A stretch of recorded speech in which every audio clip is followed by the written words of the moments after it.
continuamos, ¿no?, la bienaventuranza de Jesús en el Sermón del Monte, como hemos estado ya en sermones anteriores, y hoy llegamos al versículo número 6, pero me gustaría otra vez leer desde el versículo 1 en adelante. Para aquellos hermanos que no hayan visto los sermones anteriores de la bienaventuranza, si los quieren ver en el canal de YouTube, los tenemos ahí para verlo. Bueno, acompáñenme ahí al Evangelio de Mateo, al capítulo 5, y del versículo 1 al versículo 6. Dice la palabra del Señor, dice: viendo la multitud, subió al monte, y sentándose vinieron a él sus discípulos, y abriendo su boca les enseñaba diciendo: bienaventurados los pobres en espíritu, porque de ellos es el reino de los cielos. Bienaventurados los que lloran, porque ellos recibirán consolación. Bienaventurados los mansos, porque ellos recibirán la tierra por heredad. Bienaventurados los que tienen hambre y sed de justicia, porque ellos serán saciados. Vamos a orar para que el Señor, para que su Espíritu Santo, oh Dios, Padre Santo, Dios mío, que tu Espíritu Santo, Señor, disponga, mi Dios, y trabaje, Señor, en nuestros corazones para que podamos aplicar esta palabra, Señor, esta palabra tuya, mi Dios, a nuestras vidas. Dios mío, nosotros, Señor, somos débiles, nosotros fallamos, Señor, pero fiel eres tú. Tú eres fiel, Padre. Y a pesar de nuestra debilidad, Señor, a ti te ha placido, Señor, salvarnos. Solo por gracia, Padre. No hay nada, Señor, que nosotros podamos hacer. Por eso, Señor, te ruego, mi Dios, que esta palabra, Señor, tuya, Señor, que sople, mi Dios, el Espíritu Santo en los corazones, Señor, que han de ser transformados en el día de hoy. Y todos aquellos, mi Dios, que formamos ya parte de tu familia, que somos ya tuyos, Señor, que somos hijos, Señor, en Cristo Jesús. Te ruego, mi Dios, que esta palabra, mi Dios, la recibamos, Señor. Aprendamos, Señor, que nos exhorte, que nos corrija si es necesario, Padre. Y sobre todo, Señor, que te glorifique a ti, Dios. Padre, te ruego, Señor, que por tu gracia, Señor, y misericordia, tú traigas, Señor, a través de esta palabra predicada, Señor, a todo aquel, Señor, que ha de ser salvo en tu Hijo, Cristo Jesús. Amén. Amén. Gloria a Dios. Bueno, durante este sermón vamos a estar siguiendo la misma línea, ¿no?, que hemos llevado en los sermones anteriores de la bienaventuranza, en donde estaremos dando una pequeña introducción y después pues estaremos dando, en el primer punto estaremos hablando de la bienaventuranza, de la cuarta bienaventuranza, y luego en un segundo punto que vamos a estar hablando de esa contrapartida, ¿no?, de ese cuarto ay de Jesús, ahí en el capítulo 23 del Evangelio de Mateo, que está en el versículo 16 y 17. Y bueno, para empezar, si han estudiado los Evangelios, habrán aprendido, se habrán dado cuenta, que Mateo nos presenta a Jesucristo como un rey, como el gran rey. Podemos ver a Mateo que enfatiza elementos de la realeza de Cristo, tales como la descendencia real en su genealogía. Podemos ver también el dominio, ¿no?, que tiene incluso sobre Satanás y sobre sus demonios. Y también ver esa autoridad de su palabra, esa autoridad con la que él habla. Una autoridad de realeza, de rey. Y precisamente aquí en el Sermón del Monte, en el capítulo 5, 6 y 7, vemos un claro ejemplo de esa autoridad real con la que Cristo habla y con la que Cristo enseña. Con la que Cristo habla y enseña, ¿no? En este Sermón del Monte, el rey nos está describiendo cómo es su reino. El rey nos está describiendo cómo son aquellos que están en su reino. El carácter y las características de aquellos que pertenecen a su reino. Y nos está enseñando también los requisitos que toda persona tiene que tener, tiene que poseer para poder pertenecer a su reino celestial, al reino de Dios. Nos enseña esa verdad sobre el reino de los cielos. Cristo está exponiendo tanto la condición necesaria para entrar al reino de Dios, como también las características de aquellos que moran ya en ese reino celestial. Porque nosotros, aunque estemos aquí en la tierra, nosotros ya estamos disfrutando de esas primicias de ese reino celestial. Ya pertenecemos a ese reino. Si hemos nacido de nuevo, nosotros pertenecemos al reino de Dios. Para entrar en el reino de Dios, como hemos visto en sermones anteriores, uno debe de ser pobre en espíritu. Y cuanto más tiempo pasa en la presencia del reino celestial, aún más se da cuenta de esa pobreza espiritual. Aún más nos damos cuenta de esa bancarrota, nos damos cuenta de esa necesidad de Dios, de esa bancarrota espiritual que poseemos nosotros, sin Dios.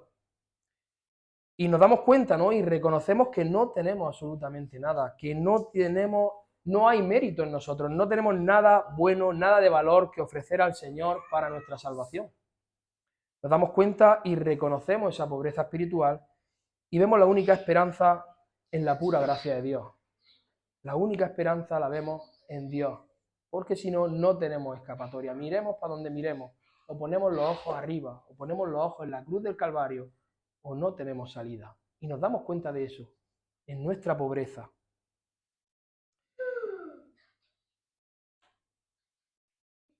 Nos damos cuenta, ¿no?, de que todo depende de la providencia de Dios. Porque todo depende de la providencia de Dios. Todo en esta vida.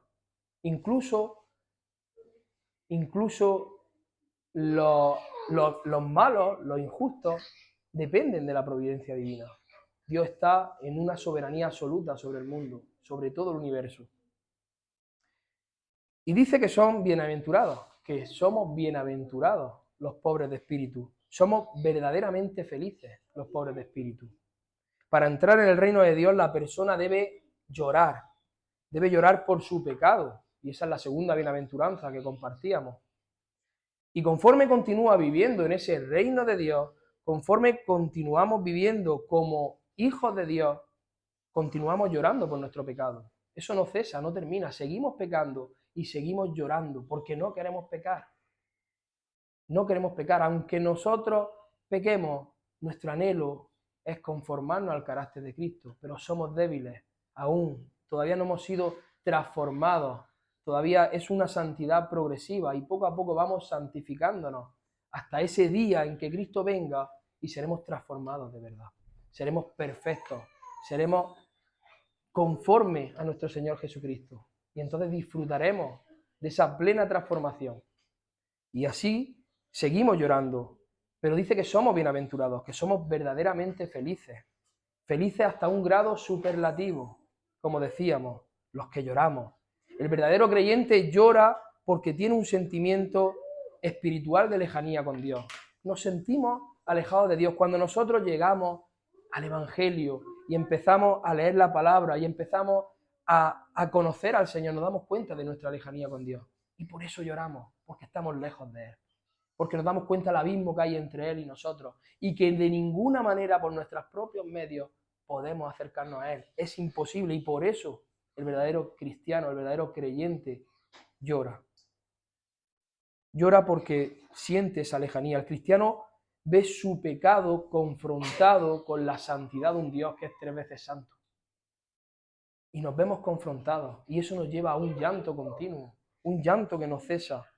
Dijimos que ese llanto no tenía que expresarse en lágrimas, sino en lo profundo de nuestro corazón.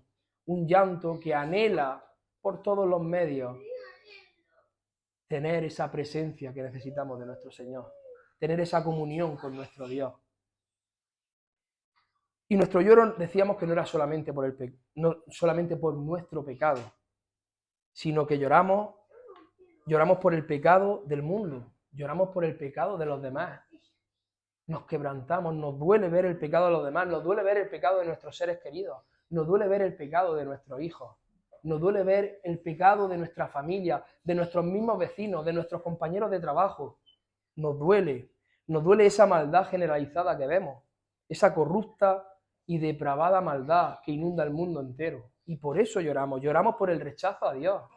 Lloramos también por ese rechazo a Jesucristo, por la desobediencia a la palabra de Dios, porque a Dios no se le honra ahí fuera en el mundo. Y por eso el cristiano llora. Y lloramos. Y no dejamos de llorar. Por un mundo que deshonra totalmente a Dios. Ahora el verdadero cristiano ve cómo ese hombre hecho a semejanza, a imagen y semejanza de él, vemos cómo esa imagen ahora está distorsionada, está corrompida. Y todas nuestras obras son como trapos de inmundicia, como dice Isaías, que hemos leído tanto en estos sermones anteriores, hemos compartido tanto. Es como trapos de inmundicia y no hay nada que nosotros podamos hacer por nuestros propios méritos. Y eso nos lleva al llanto. Por nuestra propia fuerza no podemos hacer nada. No hay nada en nosotros que pueda agradar a Dios. Y lloramos, y lloramos. Y a ese llanto es al que se refiere la segunda bienaventuranza. El reino de Dios no es un reino terrenal, es un reino espiritual. El reino de Dios es un reino espiritual. Jesucristo ha venido al mundo a ofrecernos un reino bienaventurado. Ha venido al mundo a ofrecernos un reino de justicia, un reino de verdad absoluta, de verdad verdadera, la única verdad. Él es el único camino, verdad y vida. La palabra de Dios es verdad. Para entrar al reino de Dios, uno debe venir en mansedumbre y en humildad, como también estuvimos comentando en otro sermón. Dice que son bienaventurados los mansos. Un orgulloso no puede entrar al reino de Dios. Un orgulloso, y hablábamos de ese pecado que tanto nos cuesta reconocer y que todos caemos, el orgullo. ¿Cuántas veces, y decíamos cuántas veces oramos al Señor pidiéndole perdón por nuestro orgullo? Yo lo reconozco, en muy pocas oraciones mías se encuentra esa súplica al Señor para que me limpie de ese orgullo. Y todos somos orgullosos en algún momento de nuestra vida, y eso es pecado, como cualquier otro. Un orgulloso no puede entrar al reino de Dios.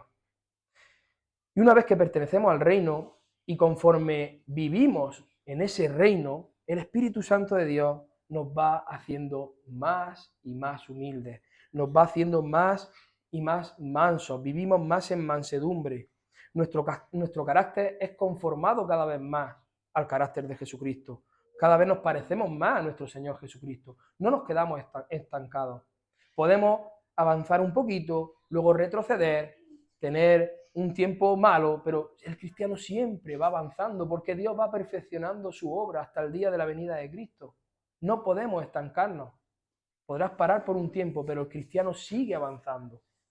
El verdadero cristiano, el que ha nacido de nuevo, sigue hacia adelante. El mensaje que aquí el rey está dando es un mensaje, decíamos, que va dirigido a sus discípulos. Hermano, este mensaje es para los creyentes, es para los cristianos. El Sermón del Monte no es una lista de requisitos para salvarnos. El Sermón del Monte es el fruto que debe ser visible en la vida de todo creyente. Es el fruto que debe ser visible en la vida de todos aquellos que el Espíritu Santo ha hecho esa obra regeneradora. El Espíritu Santo ha hecho esa obra transformadora, donde el Espíritu Santo ha transformado esos corazones de piedra y ha puesto esos corazones de carne. Ha quitado ese corazón de piedra podrido, depravado, corrupto, y ha puesto un corazón de carne tierno, un corazón sensible a escuchar la voz de Dios. Y ahora nuestro Señor Jesucristo dice que son bienaventurados los que tienen hambre y sed de justicia, porque ellos serán saciados. Hermanos, ¿tenemos nosotros hambre y sed de justicia? Dice el Señor Jesucristo que los que tienen hambre y sed de justicia son ya felices, son ya bienaventurados, a un grado superlativo. Felices de verdad, son los verdaderamente felices. Y ahora aquí nos encontramos de nuevo con una paradoja. ¿Qué significa el hambre y qué significa la sed de justicia? Posiblemente si nosotros preguntásemos a la gran mayoría de los que se llaman cristianos en la iglesia, posiblemente si les preguntásemos si son creyentes, si les preguntásemos si han sido bautizados, si son miembros de una iglesia, si siguen a Jesús, si el Señor es Señor de sus vidas, seguramente la respuesta sería algo afirmativo, sería que sí, en cualquier creyente, en cualquier cristiano, en cualquier iglesia, de los que se llaman cristianos. Y como venimos estudiando, estamos viendo cómo las bienaventuranzas de Jesús lo que hacen es describir el carácter del discípulo cristiano. De manera que todas ellas juntas, ¿no?, están mostrando cómo es un verdadero cristiano. Lo que hace es mostrar el carácter, y así es un verdadero cristiano. Las bienaventuranzas es para el creyente, porque ya son bienaventurados, porque ese es el carácter de ahora del cristiano. De modo que si no podemos afirmar que tenemos hambre y sed de justicia, entonces ¿qué derecho tenemos nosotros a considerarnos discípulos, a considerarnos creyentes y auténticos miembros del cuerpo de Cristo? Si nosotros no podemos afirmar eso, que nosotros tenemos hambre y sed de justicia, no tenemos derecho a decir que somos hijos de Dios. En el día de hoy, cuando alguien dice que tiene hambre, lo que quiere decir es que realmente no ha comido en 3, 4 horas, ¿no? Y a consecuencia de ello, pues le ha entrado ese apetito, ¿no? Ese gran apetito. Nosotros, en verdad, y gracias a Dios, no sabemos lo que es tener hambre. No sabemos lo que es pasar realmente hambre y tener serias consecuencias físicas. Algunos quizás sí han pasado por esos momentos de angustia, pero muy pocos. La gran mayoría no sabemos lo que es tener hambre. Pero en cambio, en tiempos de Jesús, eso no era así. En tiempos de Jesús, quien más y quien menos sabía lo que era pasar una hambruna. En aquellos tiempos, quitando a los ricachones de turno, la gran mayoría sabía lo que era pasar por esos momentos de angustia. Pasar por esos momentos de angustia a causa de no tener alimento para comer. Muchos no sabían ni qué es lo que iban a comer al día siguiente. O quizás no podrían comer por todo un invierno, debido a esa mala cosecha, y tendrían que esperar a la siguiente cosecha del siguiente invierno. Había hambruna y la mayoría sabían lo que era pasar hambre, de verdad. Muy pocos de nosotros, en las condiciones modernas en las que vivimos hoy, en estas condiciones de vida que por la gracia de Dios podemos vivirlas, no sabemos lo que es realmente tener hambre o tener sed. Pero por el contrario, en el mundo antiguo, en aquellos tiempos, era todo muy diferente. Era todo muy diferente. El salario diario de un obrero era algo ridículo. Hermano, en la antigua Palestina, un jornalero nunca estaba muy lejos de esa línea marcada que marcaba el hambre y la muerte por inanición, una palabra complicada, por desfallecimiento, vamos. La mayoría de la gente no podía abrir un grifo y recibir agua clara y fresquita como nosotros, ¿no?, en nuestra casa. Ni podía abrir el frigorífico y decir, hoy me apetece un bocata de jamón. No, un sándwich, un vegetal. Ambas cosas. Eso no lo podían hacer en aquellos tiempos. Los trabajadores en aquellos tiempos, los jornaleros, los obreros, hacían grandes viajes por grandes desiertos, donde eran sorprendidos por tormentas de arena. Y esa tormenta se le metía hasta la garganta, provocándole esa sed imperiosa. Largas caminatas, días enteros andando. Y nosotros, mis hermanos, no sabemos lo que es tener hambre y sed. No lo sabemos. Y en esta bienaventuranza Jesucristo no está hablando de ese agradable apetito que con una tapita al sol ahí en la Plaza de las Flores, ¿no?, y una bebida fresquita a media mañana nos satisface y se nos pasa. Él no está hablando de eso. Él está hablando de esa hambre de la persona que está a punto de morir desfallecida. O esa sed del que morirá con total seguridad si no bebe. De esa hambre y de esa sed habla el Señor en la bienaventuranza. De la misma manera que todo ser viviente necesita alimento, que todo ser viviente necesita beber, de la misma forma que toda persona necesitamos, ¿no?, ese alimento y esa bebida básica para vivir, los ciudadanos del reino celestial claman a Dios por la completa satisfacción de su necesidad espiritual básica. ¿Y cuál es esa necesidad espiritual básica? La justicia divina. Bienaventurados los que tienen hambre y sed de justicia, porque ellos serán saciados. Pero ¿qué es esa justicia de la que tanto Jesús habla y que Mateo se ha encargado de enfatizar tanto? Porque ¿a qué justicia se refiere Jesús? Porque el mundo siempre anda buscando justicia, pero esa justicia no es la cual Cristo hace referencia. La justicia del mundo no es a la que Cristo se refiere. Aquí en el Sermón del Monte, Jesucristo pronuncia la palabra justicia 5 veces. Mateo hace gran énfasis en la justicia de Dios. Le da una gran importancia a esa palabra. Esa palabra tiñe de manera muy especial el Sermón del Monte. Aquí en Mateo 5:6, bienaventurados los que tienen hambre y sed de justicia, porque ellos serán saciados.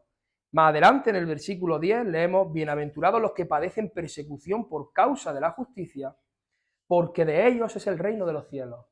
En el versículo 20, porque os digo que si vuestra justicia no fuere mayor que la de los escribas y fariseos, no entraréis en el reino de los cielos.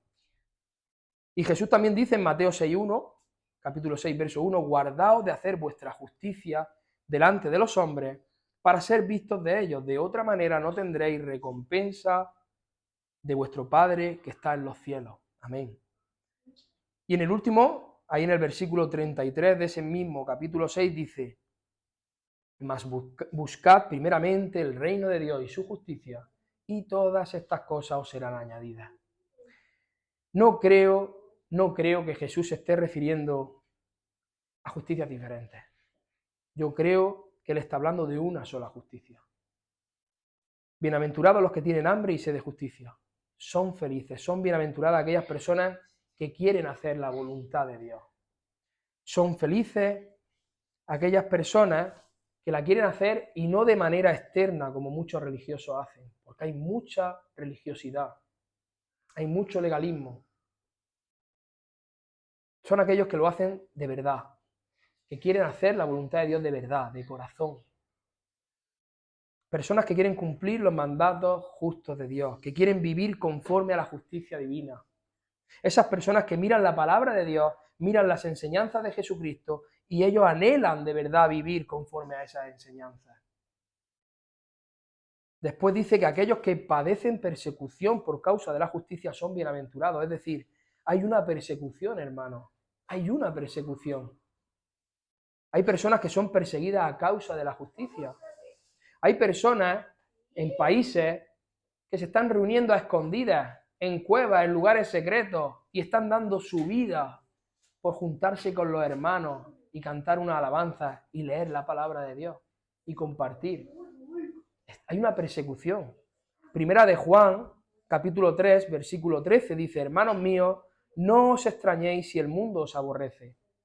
Y en Juan 15, 19, si fuerais del mundo, el mundo amaría lo suyo, pero porque no sois del mundo, antes yo os elegí del mundo, por eso el mundo os aborrece.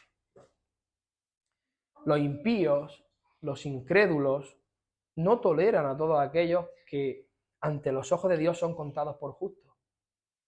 Los impíos, los incrédulos, no toleran al verdadero cristiano, no toleran a aquel que habla la verdad en nombre de Dios, en nombre del Señor Jesucristo. No lo toleran. En aquellos días, alguien que sufría, que era un desgraciado por causa de alguna enfermedad, o alguien que vivía algún tipo de persecución, para los judíos era una clara indicación del desagrado de Dios y de la especial maldad de aquella persona que era afligida.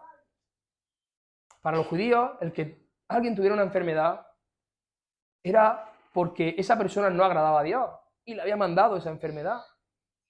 Lucas 13, del capítulo 1 al capítulo 5, Lucas capítulo 13, del versículo 1 al versículo 5 dice, en este mismo tiempo estaban allí algunos que le contaban acerca de los galileos, cuya sangre Pilato había mezclado con los sacrificios de ellos.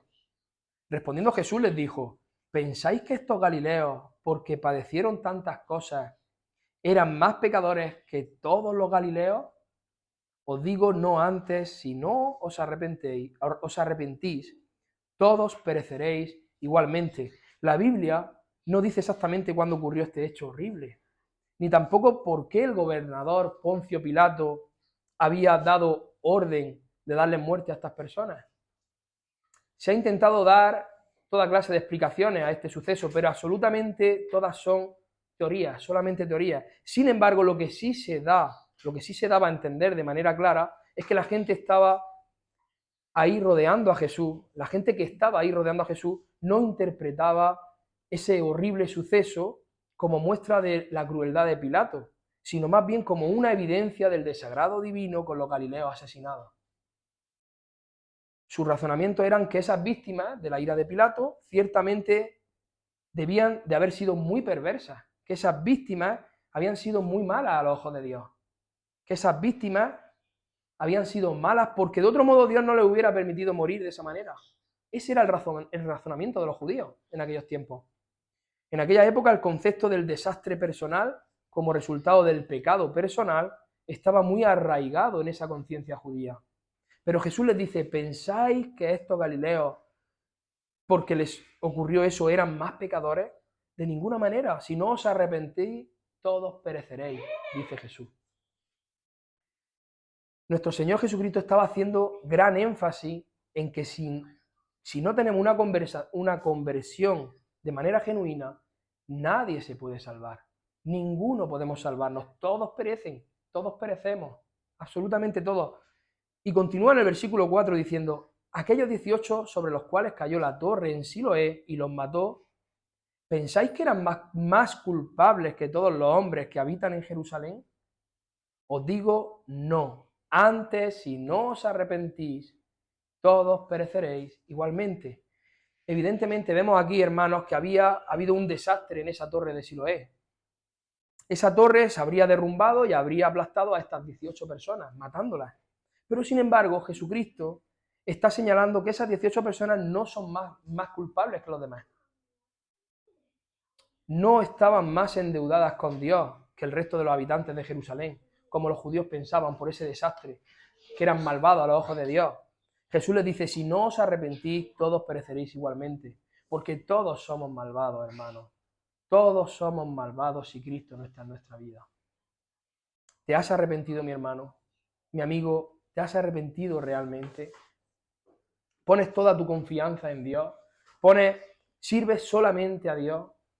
¿Te sientas solamente a la mesa de Dios? ¿Verdaderamente has pasado de las tinieblas a la luz? ¿O por el contrario estás sentado, ¿no?, en ambas mesas? ¿Estás sirviendo a dos señores? ¿Dios ha transformado realmente tu vida? ¿Has nacido de nuevo? Porque no se puede servir a dos señores, dice la palabra, porque no se puede estar en ambas mesas, también dice la palabra. No puedes beber la copa del Señor, ¿y qué es lo que dice? Y la copa de los demonios. Cuando un creyente es invitado a la mesa del Señor, y hoy vamos a estar recordando ese sacrificio con la Santa Cena, cuando un creyente es invitado a la mesa del Señor y bebe de la copa del Señor y come el pan, se hace uno con Cristo. Se hace uno con Cristo y debes elegir entre estar con Cristo o estar con Satanás. No hay un punto intermedio, hermano. No hay un punto tibio. De hecho, dice la Biblia que los tibios que hace Dios los vomita de su boca.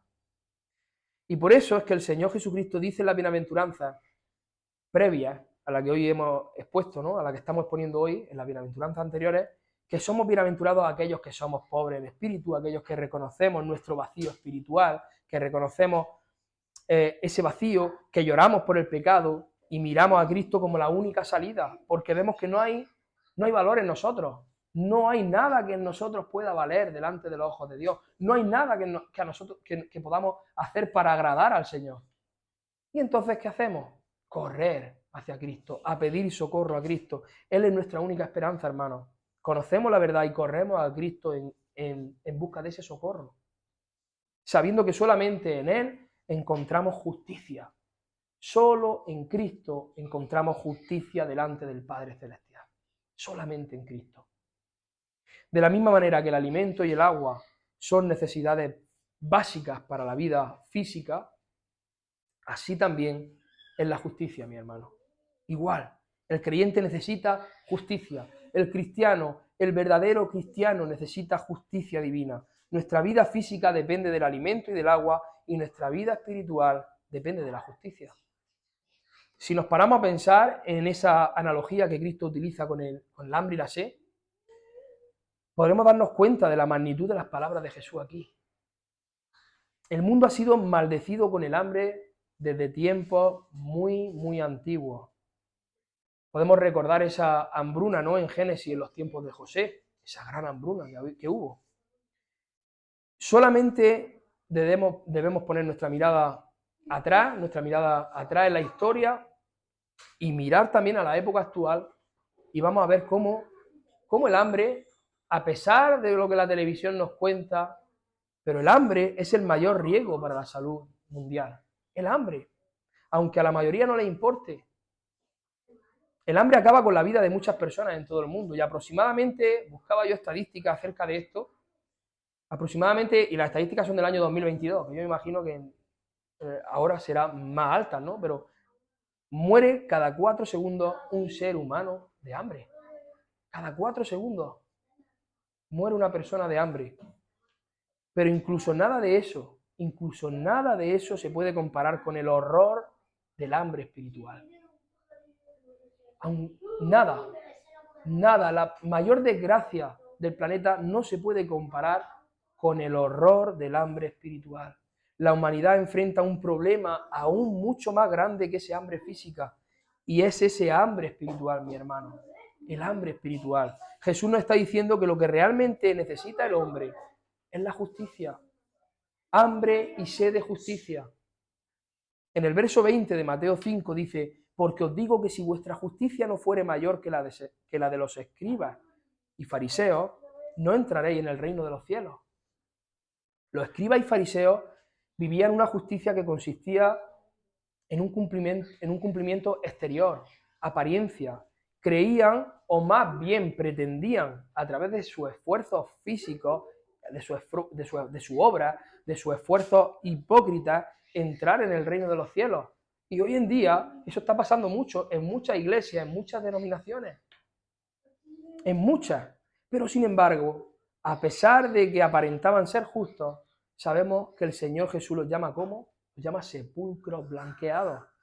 Mateo 23, versículo 27. Hay de vosotros, escribas y fariseos, hipócritas, porque sois semejantes a sepulcros blanqueados, que por fuera la verdad se muestran hermosos, más por dentro están llenos de huesos muertos y de toda inmundicia. Y un poco más arriba, en el 25, dice que limpian lo de afuera del vaso y del plato, pero por dentro están llenos de robo y de injusticia. Llenos de injusticia. La justicia de ellos era mera apariencia. Y la justicia de los que tenemos hoy es apariencia. Es apariencia, solamente era algo exterior. Los fariseos, los escribas mostraban una justicia exterior, parecían justos delante de las personas. Solo se preocupaban de limpiarlo de afuera del plato y del vaso, como dice la Escritura, como dice Jesús, pero estaban podridos, estaban sucios por dentro, sucios, podridos, depravados. Un cristiano verdadero ama lo que es recto y justo a los ojos de la ley santa del Dios 3 veces santo. Un cristiano tiene hambre y sed de todo aquello que ama al Señor.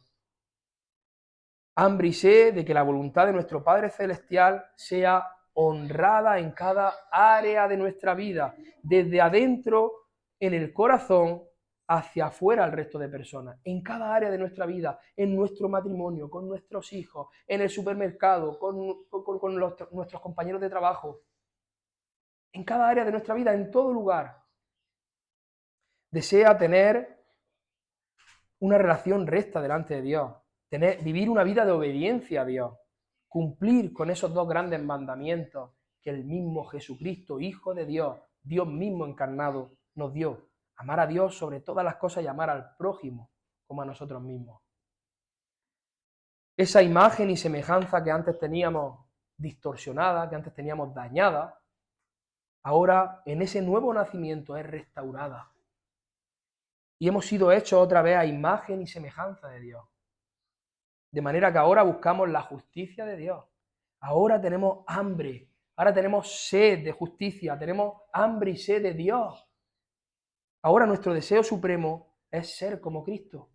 Es ni más ni menos, así de sencillo. Nuestra justicia es ser como Cristo, conformarnos a su carácter, al carácter de Cristo. Ahora somos conscientes de nuestra urgente necesidad.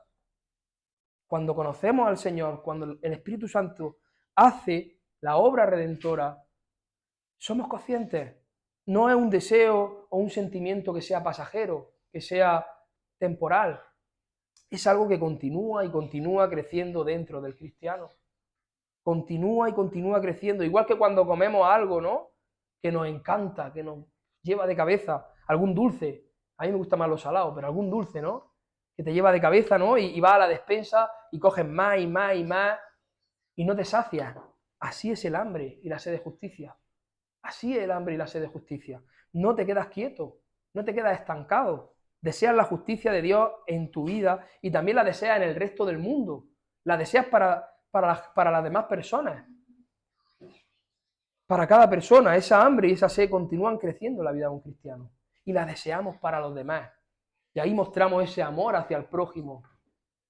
Porque amar al prójimo no es intentar bailarle y decirle lo que él quiere escuchar, no. Amar al prójimo es querer esa justicia divina de Dios para él, aunque para ello tengas que decirle la verdad y que le duela, aunque para ello tengas que enfrentar que esa persona no te vuelva a hablar en la vida.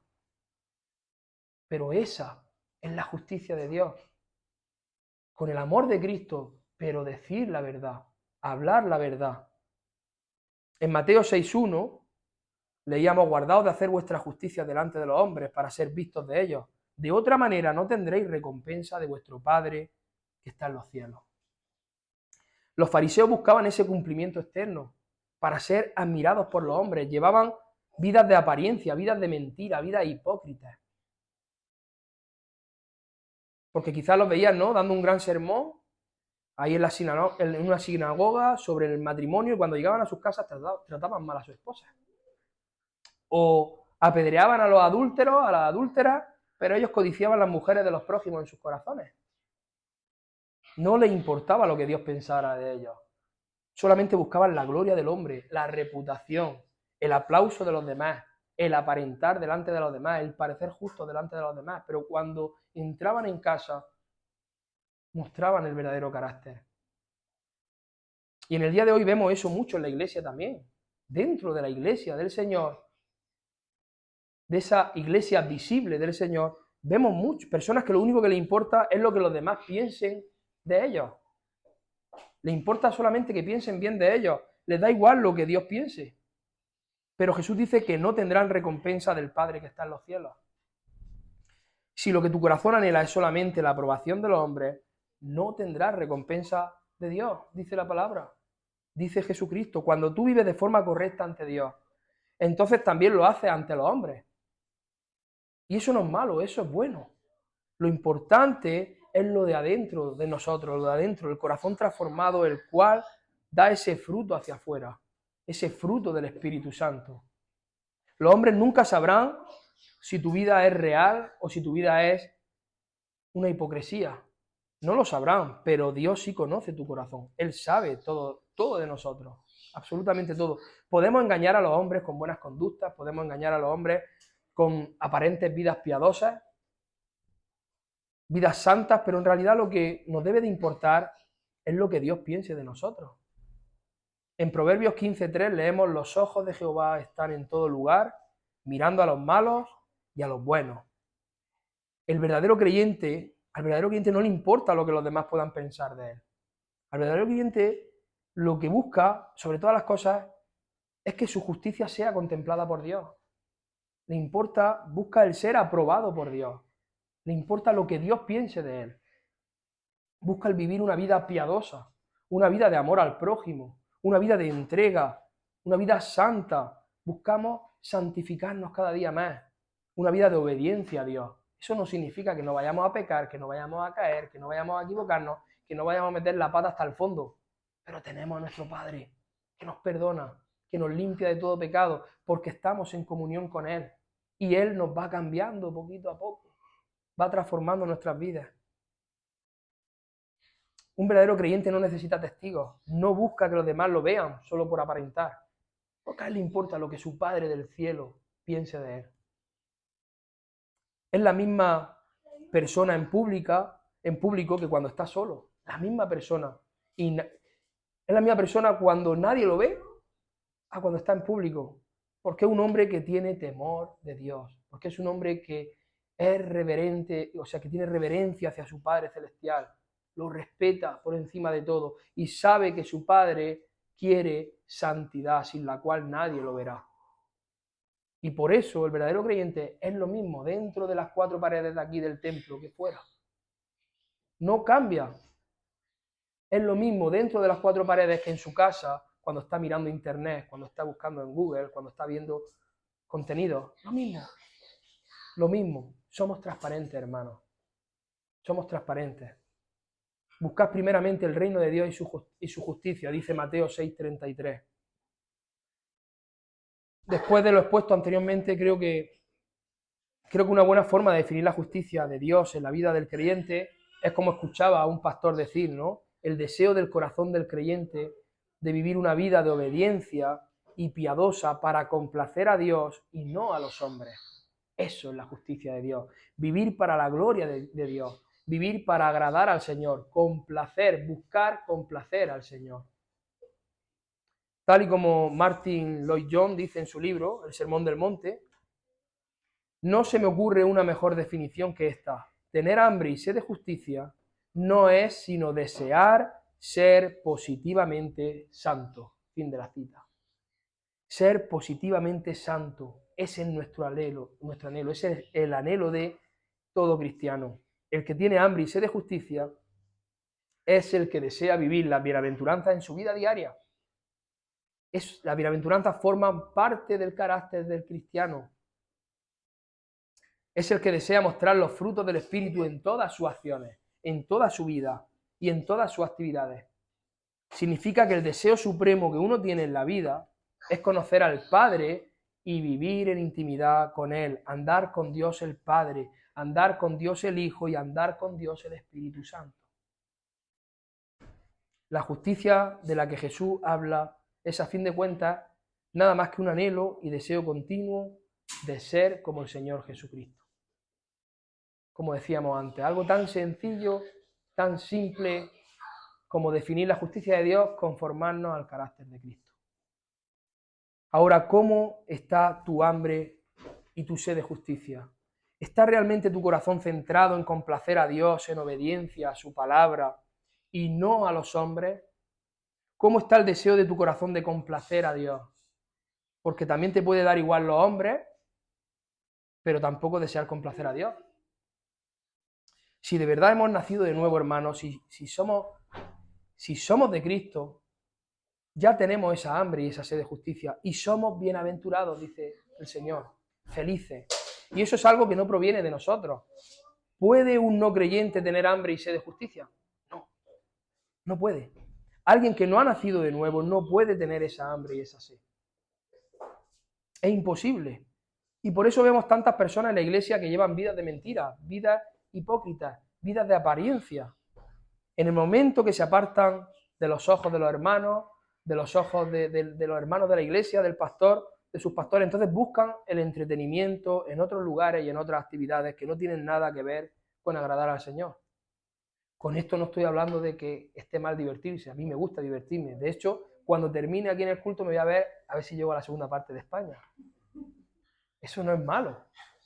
Pero sabemos lo que está bien, sabemos lo que es inmoral, sabemos lo que es ilícito a los ojos de Dios porque conocemos su palabra.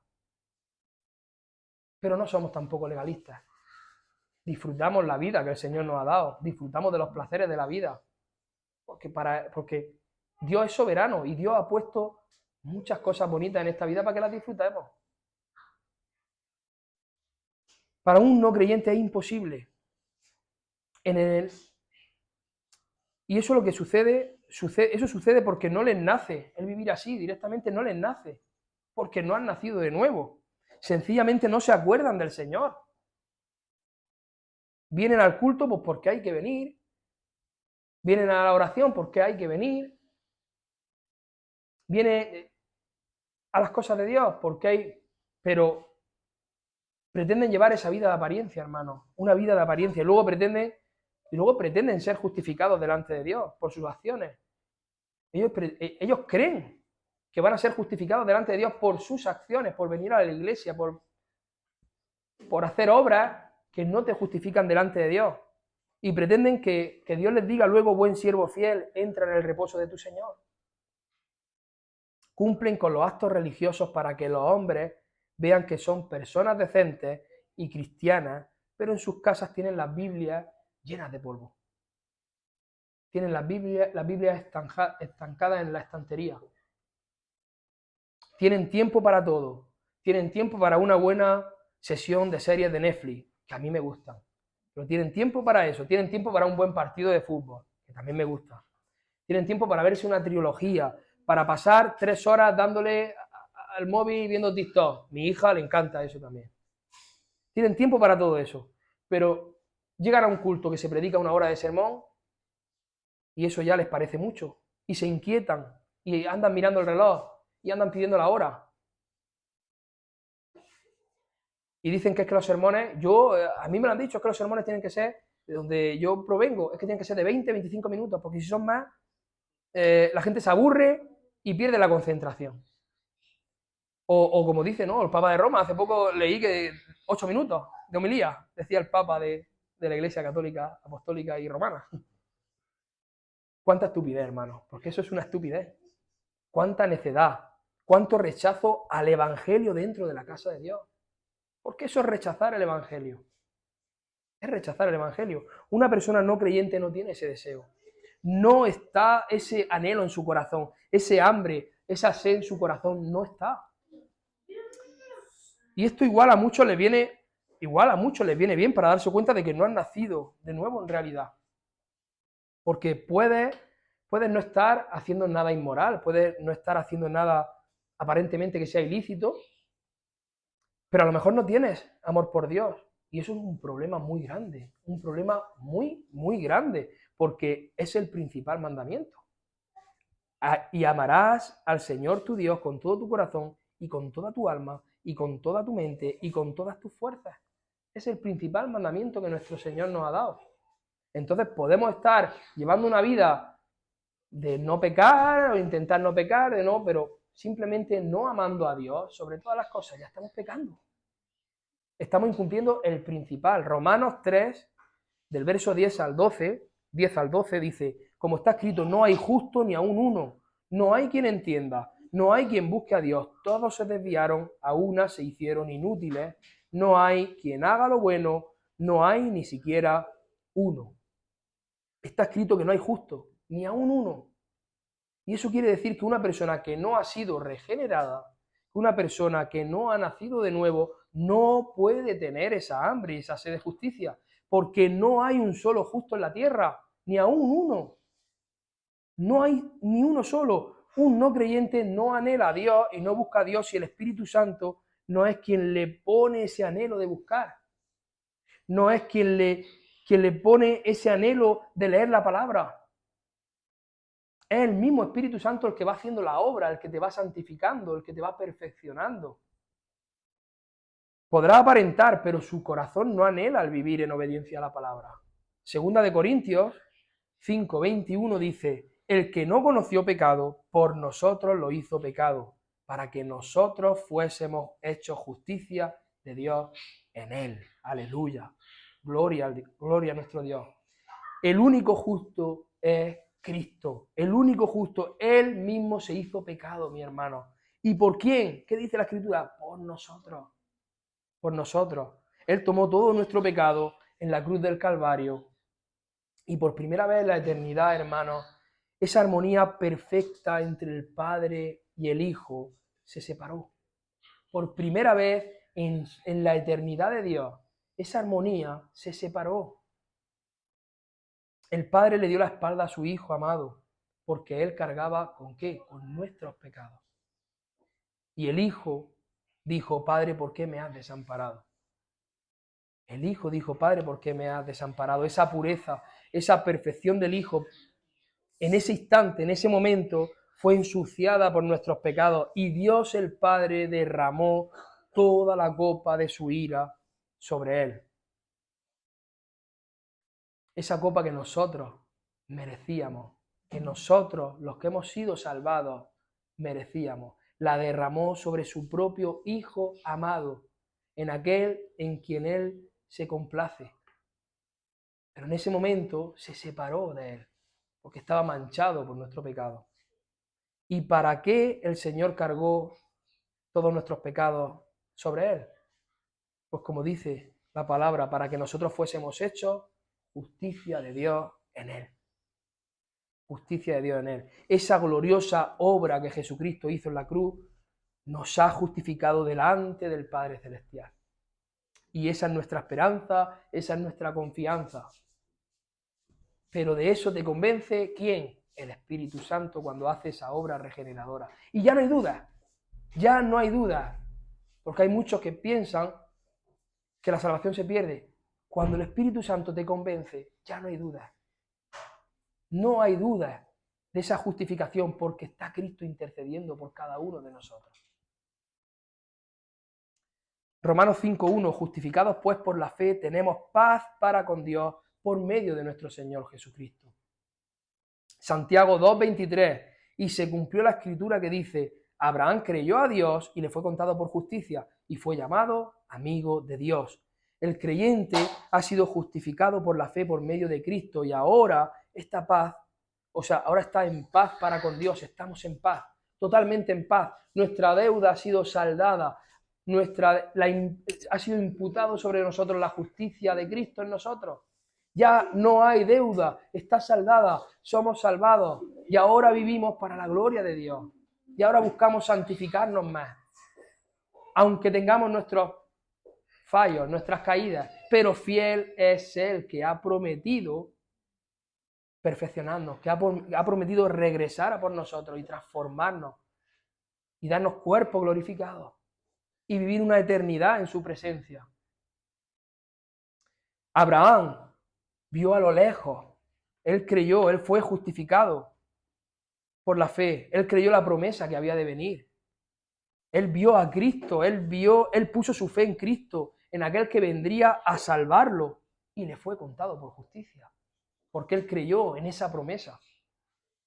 Y todos los que vinieron después, todos los profetas, ¿por qué fueron salvados? Porque creyeron en la promesa de Cristo, porque ellos ya creyeron en Jesucristo y les fue contado por justicia. La justicia de Cristo fue imputada sobre ellos y es imputada sobre cada uno de nosotros. Ahora es Cristo el que mora en la vida del creyente, es Cristo el que mora dentro de nosotros. Ahora tenemos esa nueva condición. Ahora somos hechos justos en Cristo. Aunque sigamos batallando con nuestra carne, pero somos hechos justos en Cristo. Y ahora, solo ahora, después de la obra redentora del Espíritu Santo, es que tenemos ese deseo de obedecer a Dios. De manera que la persona que ha nacido de nuevo, que ha sido regenerada, tiene hambre y tiene sed de justicia. Tiene hambre y tiene sed por obedecer a Dios. Hambre y sed de Cristo, hermano. Hambre y sed por el Evangelio de Cristo, por predicar el Evangelio, por predicárselo a nuestros hijos, por guiar a nuestros hijos, por predicárselo a nuestra familia, por predicarlo en el trabajo. En todo lugar tenemos esa hambre y esa sed, porque queremos lo nuestro, lo bueno, la bienaventuranza que Dios ha puesto sobre nosotros, la queremos para los demás, la queremos para ellos. Y ese deseo por la santidad continúa, no es algo que se pare, temporal, no descansa.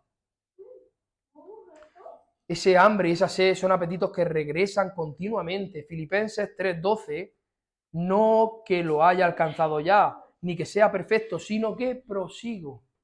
Continuamente el cristiano busca ese suministro diario de gracia. El cristiano solicita constantes comidas de justicia. Solicita a Dios constantes comida de santidad, comida de gracia para el día a día. De igual forma que el cuerpo vive necesitando el alimento, nosotros vivimos clamando por esa justicia en nuestra vida, por esa santidad. Y Jesús termina la bienaventuranza diciendo, ellos serán saciados. Tienen la promesa de que Dios completará su satisfacción. El creyente tiene esa promesa, porque ahora es Dios quien únicamente puede llenar los anhelos de un alma regenerada. Solamente Dios los llenará con gracia sobre gracia. Ese hueco solo lo puede llenar Dios. Y ahora es llenado. El cristiano es feliz, el cristiano es dichoso, es bienaventurado como resultado de que su corazón ahora anhela vivir para la gloria de Dios. Ese es el resultado de la felicidad completa del cristiano. Y los que ahora tienen el deseo de complacer a Dios y de vivir una vida de obediencia para la gloria de Dios, son saciados. Son saciados. Sus deseos ya no están en las cosas vanas del mundo. No están en esos sacos rotos, sino que ahora sus deseos son llenos con el único que los puede llenar. Dios, Jesucristo, nuestro Señor. Ahora el creyente es feliz porque sabe que le pertenece a Dios. Cuando el Espíritu Santo obra en ti, sabes que le pertenece a Él. Cuando el Espíritu Santo te hace nacer de nuevo, tú tienes la certeza de que le pertenece a Él. Le perteneces a Dios. Y que es Dios el que lo llena todo, el que lo sacia todo. Ahora, cuando Dios nos mira, Él no ve nuestra injusticia, Él no ve nuestra suciedad, Él no ve nuestro pecado, nuestra maldad, que sigue ahí, arraigada en nosotros. Pero Él ya no ve eso, sino que ve la justicia de Cristo en nosotros. Y por eso somos felices. Porque sabemos que nuestro Dios misericordioso ahora ve la justicia de Cristo en nuestras vidas. Hemos sido salvados y no solamente eso. Ahora somos herederos del reino de Dios. Todo nos pertenece, hermano. Esta tierra nos pertenece a nosotros. Dios lo ha prometido. Entonces, ¿por qué afanarnos ahora por esta tierra si la vamos a tener? ¿Por qué afanarnos ahora como el mundo se afana por las cosas? Esta tierra es nuestra entera. El cielo y la tierra es nuestro. Nos pertenece. Hemos sido salvados y somos herederos del reino. Todo nos pertenece para toda la eternidad, por los siglos de los siglos. Y todo porque Dios ha derramado su amor en abundancia sobre nuestras vidas. Y porque ha entregado a su Hijo amado a morir en la cruz del Calvario. A morir por nosotros. Ha cargado con tus pecados, hermano. Y te ha amado tanto que te ha dado fe. Porque el cristiano regenerado es el Espíritu Santo quien le da esa fe para que creamos. Y te ha dado arrepentimiento, porque es el Espíritu Santo quien nos da el arrepentimiento. Es una obra completa de Dios, completa, de principio a fin, porque no hay justo ni aún uno. Porque en nuestra naturaleza caída no nos hubiéramos arrepentido y nunca hubiéramos tenido hambre y sed de justicia. Y tampoco habríamos sido saciados, y mucho menos habríamos sido felices y bienaventurados. Pero lo somos porque Él nos amó primero. Y ahora somos dichosos. Y ahora lo amamos a Él, porque Él primeramente nos amó a nosotros. Y primeramente derramó de su gracia, y hizo la obra, y transformó nuestras vidas, y nos dio ese arrepentimiento, y nos llevó a caer a los pies de Cristo. Y ya como contrapartida, que no sé el tiempo que llevo, pero como contrapartida vamos a ese ay, ¿no? Al ay del que os comentaba rápidamente. Ahí en Mateo 23, del versículo 16 al 17, que dice: ay de vosotros guías ciegos que decís, si alguno jura por el templo, no es nada, pero si alguno jura por el oro del templo, es deudor. Y les dice Jesús: insensatos y ciegos, porque ¿cuál es mayor, el oro o el templo que santifica el oro? Aquí podemos ver el carácter opuesto de la hipocresía religiosa con respecto a lo que hemos hablado de la justicia de Dios. La búsqueda de la ganancia, la búsqueda del honor y de la gloria del mundo lleva a los hipócritas religiosos a inventarse normas, a inventarse mandatos. Dentro de los mismos mandatos de Dios se inventan más normas, más mandatos, más prohibiciones. Y eso lo que hace es arrastrar a sus seguidores a errores que son muy peligrosos.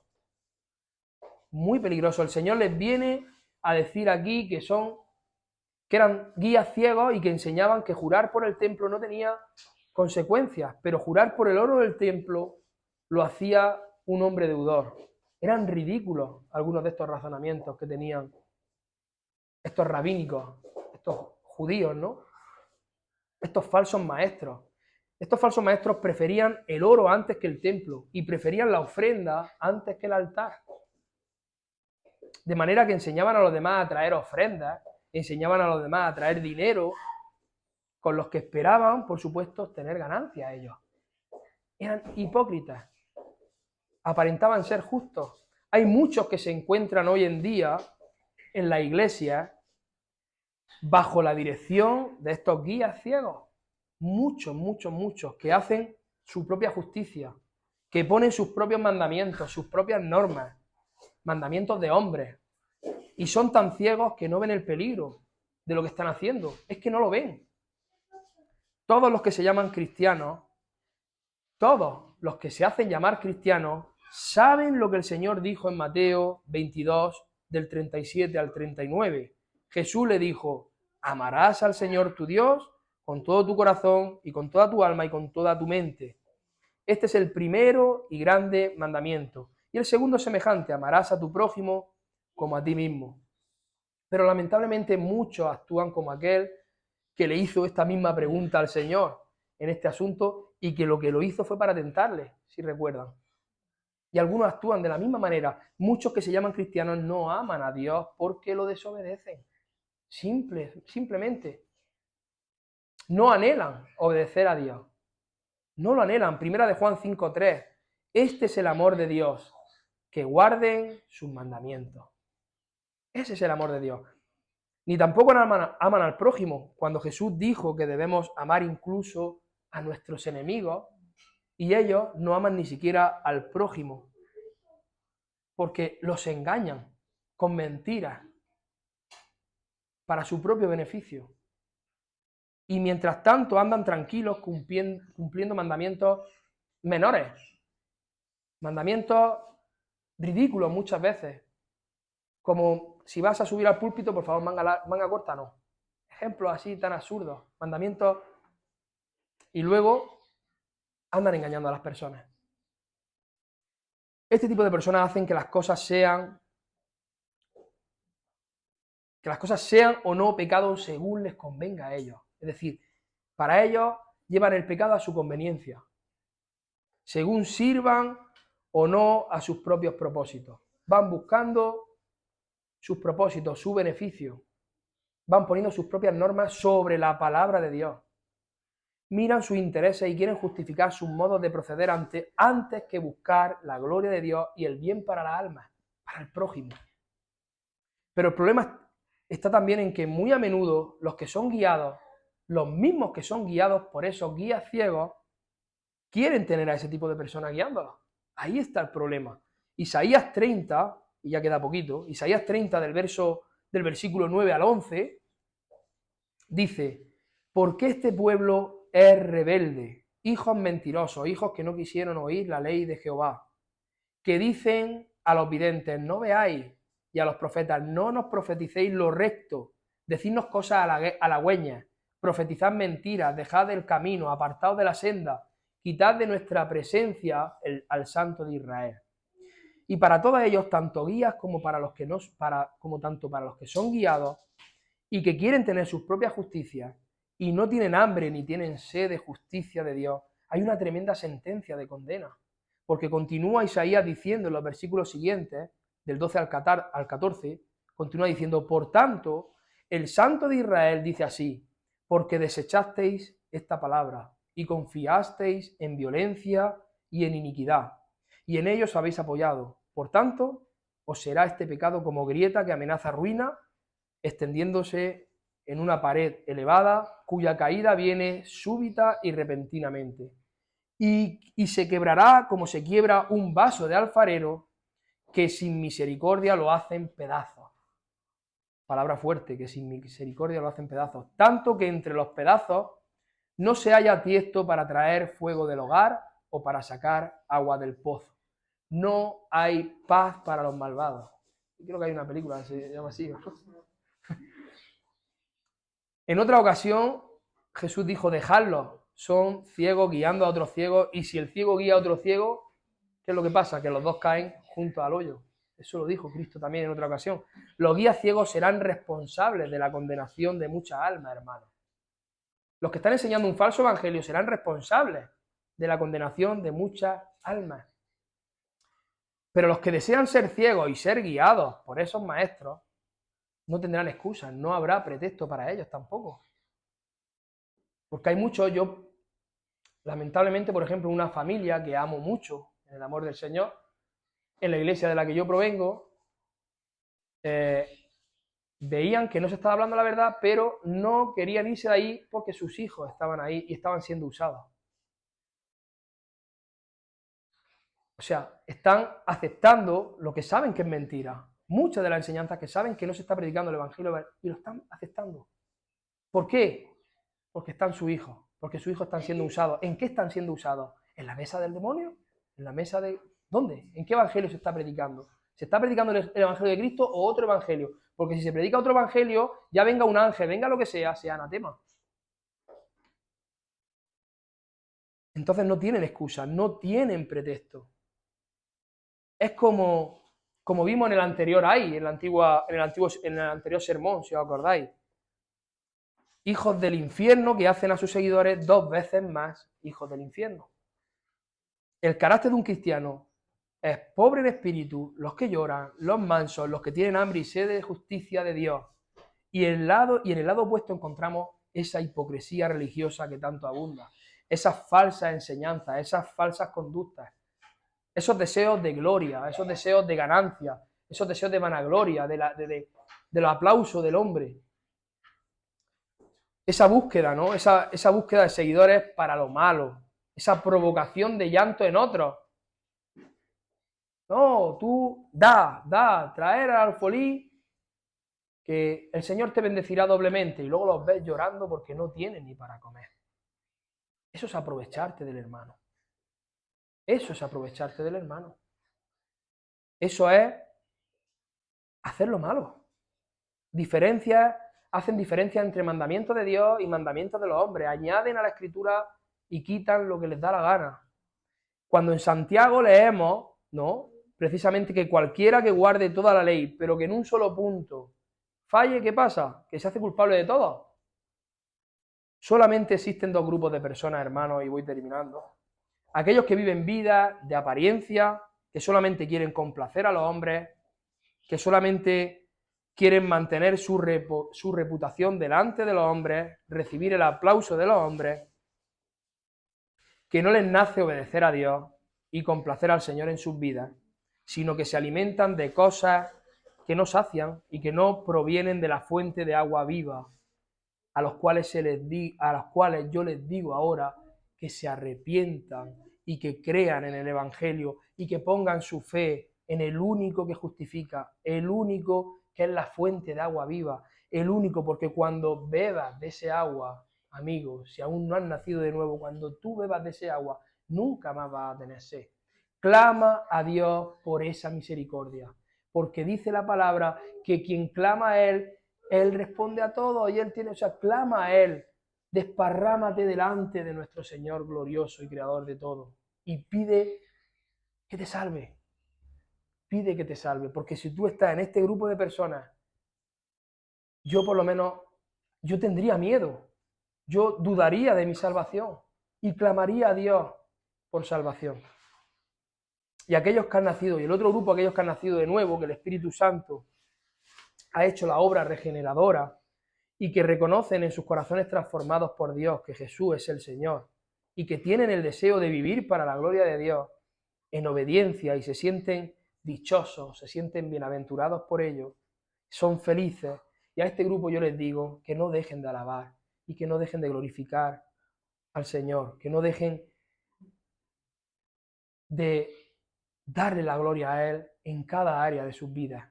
Porque las obras no nos salvan, solamente es por gracia, mediante la fe, pero las buenas obras son el resultado, ¿no?, de lo que Cristo ha hecho en nuestra vida.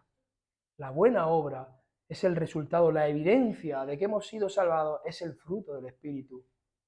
Es el fruto del Espíritu. No son los milagros, no son que yo creo en los milagros de Dios. Claro que sí, Dios ha hecho milagros y sigue haciéndolos. Pero no es como yo le decía a una hermana una vez, que recibió un milagro de Dios, un cáncer terminal, y eso fue un milagro, por los mismos médicos de la Risaca testificaron que no tenían otra explicación, era un cáncer terminal que le habían dado 15 días de vida, y ella decía, yo creo en un Dios poderoso, y creo que Dios me va a salvar, y creo que Dios me va a sanar, y ellos le decían, sí, tú crees lo que quieras, pero ve despidiendo de tu familia porque te queda poco tiempo. Oye, y a día de hoy ahí sigue viva, después de 6, 7 años, para la gloria de Dios. Pero es lo que yo le decía a ella una vez, el milagro no te justifica delante de Dios. Tú puedes recibir tu milagro, pero eso no te justifica. Quien te justifica es Cristo. Quien te justifica es Cristo, que es aquel que hizo la obra en Calvario por ti. Es aquel que dio su vida por tu pecado. Y si tú no buscas de Él, si tú no buscas obedecerlo a Él, ¿quién va a ser tu abogado cuando llegues delante del Padre? Aquel de quien has pasado y quien has rechazado durante tu vida. Por eso solamente busquemos la gloria de Dios, hermanos.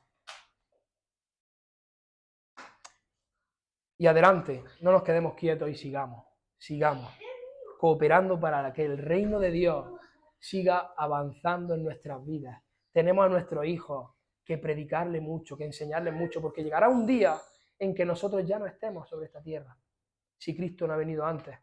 Pero llegará un día en que nosotros no estemos y nuestros hijos quedarán ahí. ¿Y quién les va a predicar el Evangelio? Si no se lo predicamos nosotros ahora, ¿quién les va a predicar el Evangelio a nuestros hijos? Que Cristo regrese pronto, que toda la gloria sea para nuestro Señor, para nuestro Dios maravilloso, y vamos a darle las gracias en oración. Hola, gracias por ver este sermón. Suscríbete a nuestro canal y compártelo para que te sea de bendición y para los demás. Que Dios te bendiga.